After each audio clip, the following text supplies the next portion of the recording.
చంద్రబాబు నాయుడు ఇటువంటి దిక్కుమాలిన బతుకు. ఆడికాడు వీళ్ళు కాళ్ళు పట్టుకుని, అడ్డమైన వాళ్ళ కాళ్ళు పట్టుకుని, అధికారాన్ని అడ్డం పెట్టుకుని, వ్యవస్థలను అడ్డం పెట్టుకుని బతికినటువంటి కుక్క బతుకు చంద్రబాబు, జగన్మోహన్ రెడ్డి గారిది కాదు. జగన్మోహన్ రెడ్డి గారు రాష్ట్ర ప్రజలు నమ్ముకున్నారు. ఏది ఉన్నా కూడా అది హైకోర్టు కావచ్చు, సుప్రీంకోర్టు కావచ్చు, ఏ వ్యవస్థ అయినా కూడా ఆయన తీసుకున్న నిర్ణయాన్ని ప్రజల ముందే పెడతారు. ప్రజల ఆమోదంతో, ప్రజల సహకారంతో ఈ రాష్ట్రాన్ని పరిపాలిస్తారు.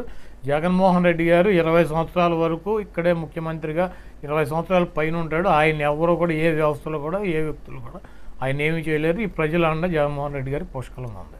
రాజ్యాంగబద్ధమైన పదవిలో ఉన్న ఒక ఈసీని ప్రతిసారి సహకరించట్లేదు గవర్నమెంట్ అనేది ప్రతిసారి వాదనలు వినపడుతున్నాయి హైకోర్టులో. ఇప్పుడు ఒకటి చెప్పాలంటే, చట్టం వేరు, మానవతా దృక్పథం వేరు, న్యాయం వేరు. నాకు న్యాయం అనిపించింది జడ్జి స్థానంలో కూర్చొని నేను తీర్పు చెప్పడానికి లేదు. అక్కడ పేపర్లో చట్టం పరిశీలించే తీర్పు చెప్పాలి. నాకు న్యాయమా అన్యాయమా అన్నది అది నా వ్యక్తిగత అభిప్రాయం. ఈరోజు ఈసీ అనేవాడు ఎవడండి? చంద్రబాబు నాయుడు అపాయింట్ చేసినటువంటి వ్యక్తి. రాష్ట్ర ప్రభుత్వంతో సంప్రదించకుండా ఎన్నికలు వాయిదా వేశాడు. కనీసం రాష్ట్ర ప్రభుత్వాన్ని సంప్రదించాలి. 1-2 కేసులు కూడా లేవు, ఇంకా 4 రోజులు అయితే ఎన్నికలు అయిపోతాయి అన్నటువంటి ఇంగిత జ్ఞానం రమేష్కుందా, నిమ్మగడ్డ రమేష్కుందా? లేదు, అయిపోయింది. ఈరోజు ఎన్నికలు పెడతాకి ఇబ్బంది ఉంది. 25-30 వేల కేసులు ఉన్నాయి, రోజు 3,000 కేసులు వస్తున్నాయి. ఎన్నికలు పెట్టవద్దు, ఎంప్లాయీస్ వద్దు అంటున్నారు. గవర్నమెంట్ కూడా సిద్ధంగా లేదంటే కోర్టుకు వెళ్ళి ఎన్నికలు పెట్టే ప్రక్రియ తీసుకొస్తాడు. మనం హోటల్లో చూసాం, బీజేపీ నాయకులతో, తెలుగుదేశం నాయకులతో అతను ఎట్లా మీటింగ్లు పెట్టాడు. నిమ్మగడ్డ రమేష్ అనేటువంటి వ్యక్తి తెలుగుదేశం పార్టీ సభ్యుడు, తెలుగుదేశం పార్టీ కుటుంబ సభ్యుడు. అతను అధికారికంగా చంద్రబాబు నాయుడు ఏమి చెప్తే అదే చేస్తాడు.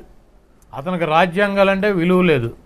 చంద్రబాబు నాయుడు జగన్మోహన్ రెడ్డి గారిని ఇబ్బంది పెట్టాలి, చంద్రబాబు నాయుడు జగన్మోహన్ రెడ్డి గారిని ఎట్టగొట్ట భ్రష్టు పడించి నేను ముఖ్యమంత్రి అవ్వాలని చెప్పి ప్రయత్నం చేస్తున్నాడు. దాంట్లో వీళ్ళందరూ పావులు తప్పించి వీళ్ళు ఈ రాజ్యాంగ వ్యవస్థలు ముసుగుల్లో ఉండి చంద్రబాబు నాయుడు దగ్గర డబ్బులు తీసుకుని, పేమెంట్ తీసుకుని చంద్రబాబు నాయుడు గుమస్తాలుగా పనిచేస్తున్నటువంటి వ్యక్తులు రాజ్యాంగ వ్యవస్థలను భ్రష్టు పట్టిస్తున్నటువంటి నీచాతి నీతులు చంద్రబాబు నాయుడు ఫాలోయర్స్.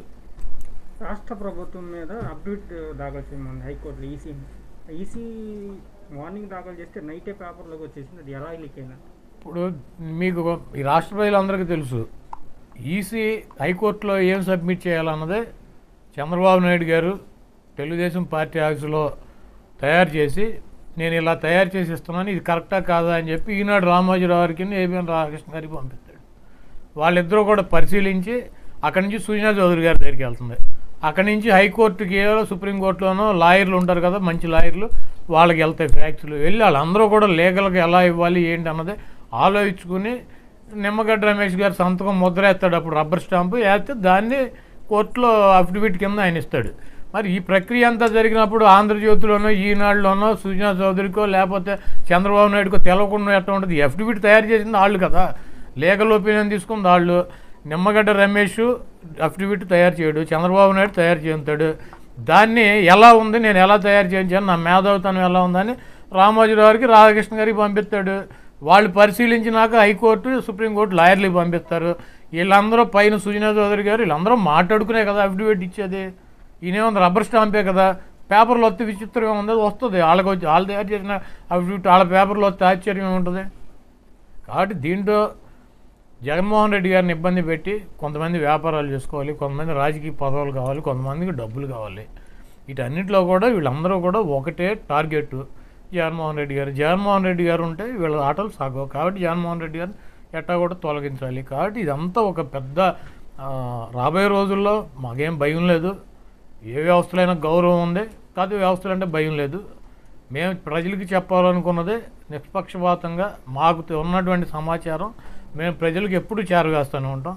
ఆ చేరవేసేటువంటి దాంట్లో పలానా సబ్జెక్ట్ చెప్పకూడదు, పలానా సబ్జెక్ట్ చెప్పాలని చెప్పి ఒక రాష్ట్ర ముఖ్యమంత్రికో, ఒక రాష్ట్ర ప్రభుత్వానికో ఆదేశించేటువంటి హక్కు ఏ వ్యవస్థలకి లేదు. ఒకవేళ ఉన్నా కూడా మేమైతే కనుక పట్టించుకునేటువంటి అవసరం లేదు.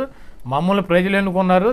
మా ప్రభుత్వాన్ని పడగొడతాకో లేదా జగన్మోహన్ రెడ్డి గారిని ముఖ్యమంత్రిని ఇబ్బంది పెడతాకో, ఏ వ్యవస్థలను అడ్డం పెట్టుకుని వ్యవస్థల ముసుగులో ఏ పందికొక్కులు ఉన్నాయి, ఆ పందికొక్కులన్నింటినీ బయటకు తీసుకురావాల్సినటువంటి అవసరం ఉంది.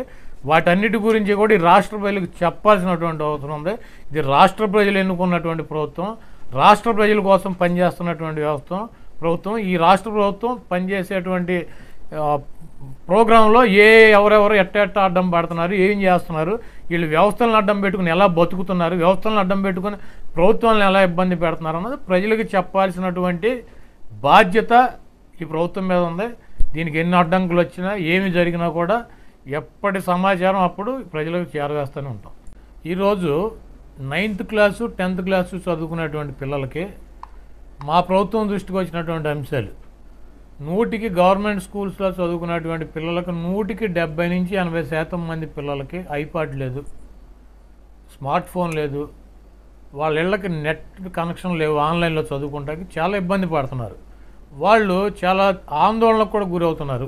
ఈ సంవత్సరం మాకు విద్యా సంవత్సరం వేస్ట్ అవుతుందేమో, మా జీవితంలో ఒక సంవత్సరం కోల్పోతామని చెప్పి ఆందోళనకు గురైతే ఇక్కడ ఉన్నటువంటి సమస్యలన్నీ ముఖ్యమంత్రి గారి దృష్టికి ఇవన్నీ వస్తే ఆయన ఆన్లైన్లో చదువుకునే వాళ్ళు ఆన్లైన్లో చదువుకోండి, ఆన్లైన్ సౌకర్యం లేక తల్లిదండ్రులకి ఎటువంటి ఇబ్బంది లేక పిల్లల్ని కనుక మీరు స్కూల్కి పంపిస్తే కోవిడ్ నిబంధనలు పాటిస్తా పిల్లల్ని దూరంగా కూర్చోబెట్టి ఒక రోజు ఇడిసి రోజు స్కూల్స్, ఒక పూటే స్కూల్స్ పెట్టి వాళ్ళకి సిలబస్ కూడా తగ్గించి వాళ్ళకి సంవత్సరం వేస్ట్ అవ్వకూడదు అన్నటువంటి ఉద్దేశంతో బలవంత పెట్టకుండా కంపల్సరీ అని కాకుండా మీరు ఆన్లైన్లో చదువుకునే అవకాశం ఉంటే చదువుకోండి, లేకపోతే స్కూల్స్కి వచ్చి చదువుకోండి అని చెప్పి ఒక అవకాశం కల్పించాడు. పేద ప్రజలకి, పేద పిల్లలకి అవకాశం కల్పించాడు ముఖ్యమంత్రి.